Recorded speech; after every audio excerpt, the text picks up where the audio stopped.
Ya, pemirsa, hari ini kita akan membahas terkait dengan lawatan Perdana Presiden Prabowo ke luar negeri. Sudah bergabung bersama dengan saya, Profesor Hikmahanto Juwana, pengamat hubungan internasional. Selamat siang, Prof. Terima kasih sudah join bersama kami siang ini. Selamat siang, Regina.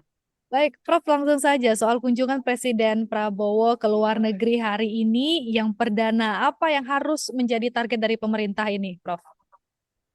Ya, pertama saya harus sampaikan bahwa Presiden Prabowo melakukan lawatan ke Tiongkok, lalu kemudian ke Amerika Serikat, lalu menghadiri KTT APEC dan G20. Ini unprecedented ya, atau secara historis belum pernah dilakukan oleh presiden-presiden sebelumnya. Karena biasanya presiden-presiden sebelumnya akan berkunjung ke negara-negara ASEAN. Nah, ini datang ke negara-negara besar, negara-negara yang sebenarnya saling berkompetisi antara satu dengan yang lainnya, Amerika Serikat dengan Tiongkok. Nah, oleh karena itu, menurut saya ini kita harus apresiasi. Sebagaimana Pak Prabowo juga sudah sampaikan bahwa ini suatu kehormatan besar bagi Indonesia untuk bisa diundang. Tapi tentu kita tidak lupa bahwa memang kita ini mempunyai posisi yang sangat strategis. Ibaratnya seorang wanita yang cantik yang sedang diperebutkan oleh Amerika Serikat dan Tiongkok. Oleh karena itu, ini merupakan suatu kehormatan dan karena kita diperebutkan, tentu kita bisa mengoptimalkan hubungan antara Indonesia dengan Tiongkok maupun Indonesia dengan Amerika Serikat. Apa namanya melihat bahwa menyertai Pak Prabowo kali ini ada Menteri Perekonomian, ada Menteri SDM, Menteri Perumahan Rakyat. Ini menunjukkan bahwa Pak Prabowo bertemu dengan Presiden Xi Jinping yang sebelumnya pada waktu beliau menjadi Menhan dan Presiden terpilih sudah bertemu akan meneruskan apa yang mungkin sudah dijalankan oleh Presiden Joko Widodo sebelumnya dan kemudian mencari opportunity atau kesempatan-kesempatan lain di bidang perekonomian karena ada Menteri Menko Perekonomian. Jadi ini yang mungkin kita akan dengar nantinya apa yang bisa dilakukan. Saya yakin salah satunya adalah bagaimana investor dari Tiongkok bisa datang ke Indonesia dan melakukan investasi termasuk BUMN, BUMD. Baik. Demikian juga dengan Menteri SDM yang hadir, ini Mhm. menandakan bahwa uh, terkait dengan sumber daya alam, saya yakin Tiongkok sangat tertarik untuk melakukan investasi dan juga mendapatkan sumber daya alam dari Indonesia. Demikian. Baik, apakah aspek-aspek yang Anda sebutkan tadi, Prof. Hikmah, ini menjadi alasan juga kenapa Tiongkok menjadi negara perdana, ini pertama yang dikunjungi oleh Presiden Prabowo? Kalau yang perdana ini mungkin dilihat dari jaraknya saja ya, karena Hmm, kalau saya lihat memang beliau akan meneruskan perjalanan dari Tiongkok ke Amerika Serikat, maka supaya tidak bolak-balik begitu, maka beliau punya jadwal untuk mengunjungi Tiongkok dulu, lalu kemudian Amerika Serikat, baru kemudian ke Peru, ke Brazil, lalu kemudian ke London dan beliau mengatakan juga ke Timur Tengah. Jadi ini sebenarnya masalah rute saja, tidak mengindikasikan bahwa Tiongkok lebih penting daripada Amerika Serikat. Saya selalu ingat apa yang disampaikan oleh beliau pada waktu kampanye bahwa di bawah beliau Indonesia akan menjaga jarak yang sama antara negara-negara yang kuat, adidaya, lalu juga dalam pidato eh, sebagai presiden pada waktu dilantik di MPR, beliau juga mengatakan bahwa Indonesia kita tidak akan ikut dalam blok-blokan. Jadi Indonesia tetap akan menjalankan politik luar negeri yang bebas aktif dan politik luar negeri ini untuk kepentingan dari Indonesia sendiri. Jadi ini masalah schedule saja, mhm. tidak terkait dengan mana yang lebih penting. Seperti Baik, itu, tidak terkait Regina. mana yang lebih penting, tapi memang terkait dengan masalah jarak saja begitu ya, Prof. Hikmah. Nah, Prof. Hikmah, kalau Betul. juga Anda melihatnya, bagaimana untuk positioning Indonesia dengan situasi global yang saat ini, Prof? Ya, sebagaimana tadi disampaikan juga oleh Bapak Presiden Mhm.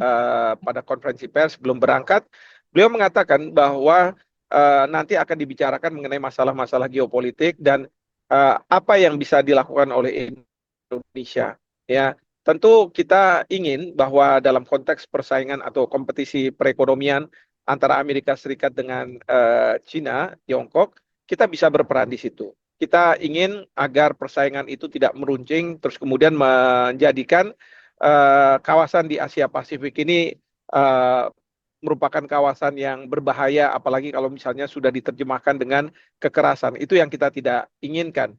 Nah, nanti di sini mungkin Presiden Prabowo akan bisa menyampaikan ide-ide beliau untuk memastikan bahwa tidak ada persaingan. Terutama sekali ya, ketika sekarang ini yang akan datang Amerika Serikat akan dipimpin oleh Presiden Donald Trump, yang beliau melihat bahwa Tiongkok itu sebagai kompetitor dari Amerika Serikat di bidang ekonomi.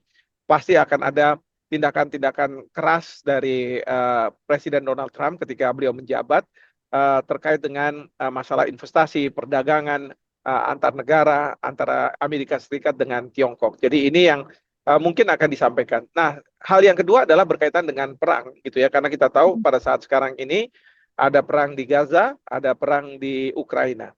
Nah, nanti mungkin akan dibahas mengenai masalah ini dan apa peran dari Indonesia. Mungkin kalau misalnya berkaitan dengan di Gaza, Indonesia bisa menawarkan diri untuk menjadi penghubung antara Amerika Serikat dengan negara-negara Islam, khususnya juga Iran, ya, karena mungkin saja Presiden Trump nantinya kalau sudah terpilih akan menawarkan kepada Iran untuk tidak melakukan serangan ke Israel termasuk proksinya, sebagai kompensasi adalah Palestina diakui kemerdekaannya oleh Israel gitu ya. Tapi dengan catatan serangan ke Israel harus dihentikan.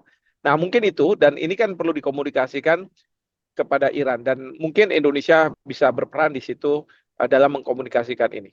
Menarik Demikian. ya, Prof. Hikmah, berarti banyak hal yang bisa kita nantikan ya dari lawatan Presiden Prabowo ini, nanti hasilnya akan seperti apa. Ini akan sangat menarik sekali saya yakin. Tapi Prof. Hikmah tadi kan secara global. Tapi kan kalau secara G20 bagaimana Prof Anda melihat positioning Indonesia sendiri? Pasti adalah Mm. Presiden mungkin bisa menyampaikan agar negara-negara melakukan evaluasi terhadap usulan yang diberikan oleh Indonesia pada waktu KTT G20 di Bali. Nah, ini penting karena kita sudah menyampaikan sejumlah usulan untuk menjadi terobosan bagi pertumbuhan perekonomian dunia. Jadi, Presiden Prabowo mungkin bisa menyampaikan hal tersebut, di samping juga mungkin apa yang kurang dari apa yang sudah disepakati di KTT G20 di India. Nah, ini semua sekali lagi untuk memastikan bahwa terjadinya pertumbuhan perekonomian. Tapi Pak Prabowo juga bisa menyampaikan, Presiden bisa menyampaikan bahwa kalau misalnya perang ini tetap terjadi terus, terpelihara, ini tidak akan menguntungkan bagi semua gitu ya, sebagai dunia. Pertumbuhan akan slowing down, ya, akan melambat. Nah, oleh karena itu Pak Prabowo mungkin bisa juga menyampaikan ide-ide beliau bagaimana agar masyarakat dunia mau mengakhiri perang yang ada di Gaza maupun di Ukraina. Seperti itu. Baik, Prof. Hikmah, mungkin singkat saja terakhir saya akan meng-highlight pertemuan yang menarik juga antara Presiden Prabowo, tadi kan juga sudah sempat kita singgung sedikit ya, akan ke Amerika Serikat, kemungkinan bertemu dengan Presiden AS Joe Biden dan juga Presiden AS terpilih Donald Trump. Nah, Anda melihat pertemuan ini seperti apa? Apakah ini nanti akan menjadi isu atau seperti apa, Prof. Hikmah?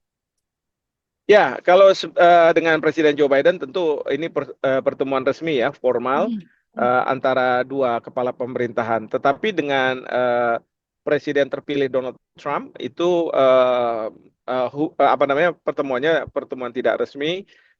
Intinya adalah bagaimana di awal sebelum dilantiknya Presiden Trump, Presiden Prabowo sudah mempunyai kedekatan Mm. untuk menjalin hubungan dengan Donald Trump. Dan ini penting karena apa? Seringkali hubungan yang formal ini harus kemudian dikuatkan dengan hubungan yang informal sehingga bisa memberikan keuntungan bagi kedua negara. Jadi inilah yang akan dilakukan, dan menurut saya Presiden Joe Biden tidak akan punya keberatan karena beliau juga sudah mengakui bahwa Presiden Trump lah yang akan menjadi pengganti beliau.